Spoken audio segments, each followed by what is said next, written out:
স্বৈরাচার পতন দিবস আজ। 1990 সালের এই দিনে তীব্র গণ আন্দোলনের মুখে পদত্যাগে বাধ্য হন স্বৈরশাসক জেনারেল এরশাদ। তবে স্বৈরশাসকের পতন হলেও দেশে এখনো প্রকৃত গণতন্ত্রের চর্চা হচ্ছে না বলে ক্ষোভ জানালেন সেই সময়ের আন্দোলনের নেতৃত্ব দেওয়া ছাত্রনেতারা। তাই কার্যকর গণতন্ত্র প্রতিষ্ঠায় আজ আবারও 90-এর মতো গণ অভ্যুত্থান প্রয়োজন বলে মনে করেন তারা। আরো জানাচ্ছেন HM নাহিয়ান।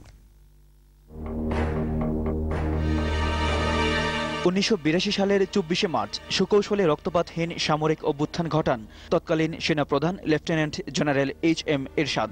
নির্বাচিত রাষ্ট্রপতি বিচারপতি আব্দুস সাত্তারকে হটিয়ে সামরিক আইন জারি করে ক্ষমতা নেন চতুর এই সেনা কর্মকর্তা।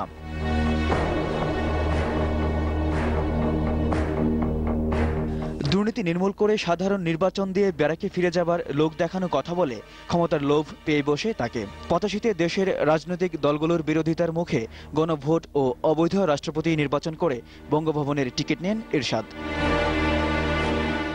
প্রতিবাদ মুখর হয়ে ওঠে আওয়ামী লীগ, বিএনপি ও বামদল সহ দেশের রাজনৈতিক শক্তি। তাদের আন্দোলন ঠেকাতে 86-তে যেন তেন নির্বাচন দিয়ে আবারও ক্ষমতা পাকাপোক্ত করে সেনা ছাউনি থেকে আসা এই মানুষটি। 87-তে ঢাকা ঘেরাও কর্মসূচিতে এরশাদ হটাও এক দফার দাবিতে চারদিকে শুরু হয় তীব্র আন্দোলন। স্বৈরাচার নিপাত যাক, গণতন্ত্র মুক্তি পাক স্লোগানে রাজপথে একত্রিত হয় 8 ও 7 দলের নেতৃত্বাধীন রাজনৈতিক শক্তি।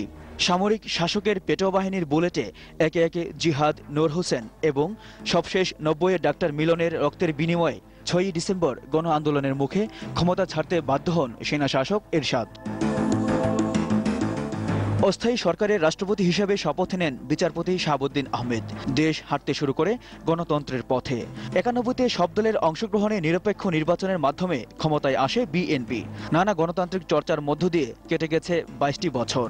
এই দীর্ঘ পরিক্রমায় গণতন্ত্র এখন কোন পথে? যে গণতন্ত্রের জন্য তারা শহীদ হয়েছে, সেই গণতন্ত্র আজকে বর্তমান প্রেক্ষাপটে অনুপস্থিত।